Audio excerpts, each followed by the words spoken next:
Welcome back to my channel, and this is going to be on our first impressions from Netflix.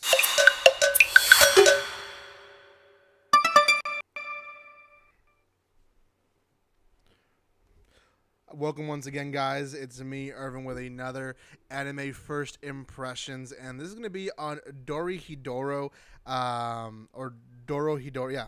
DoroHeDoro. I think that's how you pronounce it.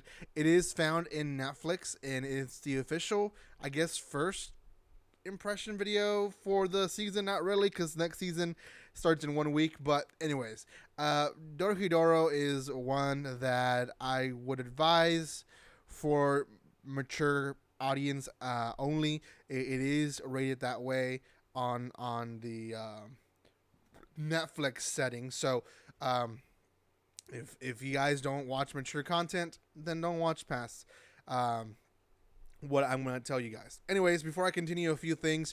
If you haven't done so by now, make sure you subscribe to my channel. There is going to be a giveaway that's going to be finished in just a few days. July 1st is when I will be announcing the winner, so make sure you go be part of it.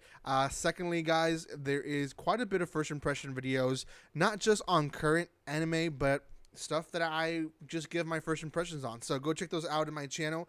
I'll be releasing more again starting next week because summer season finally starts, and there will be a lot of anime releasing.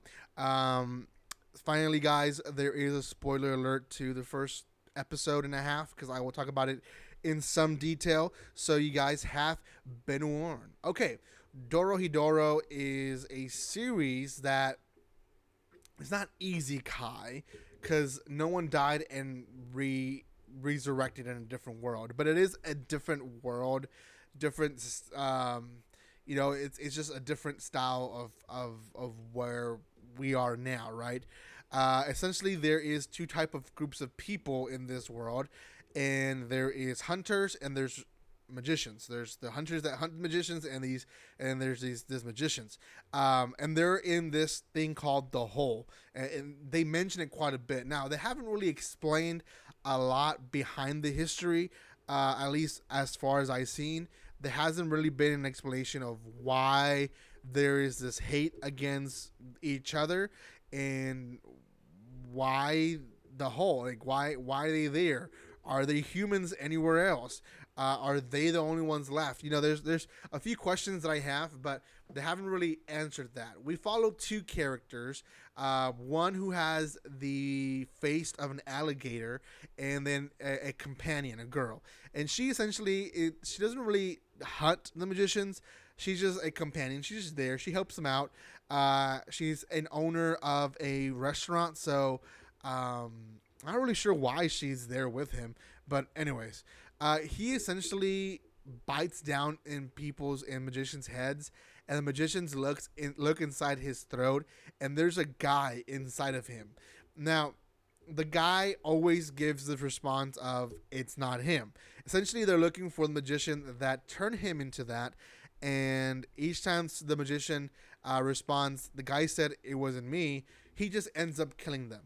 Now, magicians apparently have this unique way of being killed, because if you just cut them up or stab them or shoot them or anything like that, they can escape to their realm by using a door.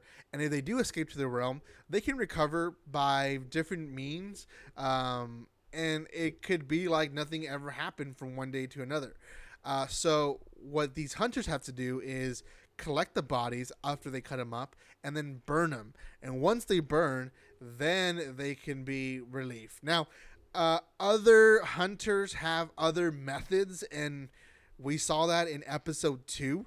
Like there was this one hunter who essentially eats them. He makes them into mushrooms, and then he eats the magicians. It's kind of weird, but I guess that's one way of getting rid of the trash, I guess. It's a nice, quirky anime, but it does have this mature content because of the action and gore. Now, up to this point, I don't see any sexual content for it to be mature that way, right? Up to this point, the mature content has really been just the gore, the blood, the cutting up of bodies, No, that could be very traumatic to kids. So obviously, that's why it's probably considered mature content. But up to this point, that's basically why it is mature content, because it could be gory. So, out of 10, this series, at least my first impressions from it places me at a 6. It has a good premises. It it really runs well with the characters, but there is just so many unanswered stuff. Um, I'm wondering if they're ever going to answer them. You know, there are series that are built in a way where the director expects you to know prior information. How? Because it was probably a common manga in Japan or a common light novel in Japan, and everyone kind of talked about it for a while already. So when you watch the series, there's stuff that they don't have to explain because you kind of know beforehand, right? This happens. It happens not just in anime, but in other type of series and movies. For example, if you watch Harry Potter, there's so many things that happens in Harry Potter in the background or even with characters that you may be confused unless you read the books. Because if you read the books, you know how things work in the world of magic, right? This is kind of the same thing with this. I'm wondering if a lot of the stuff is placed in a way that the director expects you to know this is what we're going with and this is why we did it that way, or if there's actually an explanation in later episodes. I'll see. I'm probably gonna binge watch this one this weekend, so I'll have a review for you guys sooner or later. So thank you guys so much for watching this. Make sure you subscribe. Summer anime starts next week, which I will have quite a bit of first impression for you guys. So make sure you don't miss it. Thank you for your love and support. Make sure you go and check out the Discord. Check out the anime and manga down there below. Very cheap, very awesome for you guys. Thank you again for Right Stuff for sending more stuff. If you haven't watched that video, go watch it. Right Stuff send us more stuff to give away. So thank you for your love and support again. And guys, like always, don't be strangers. See you guys.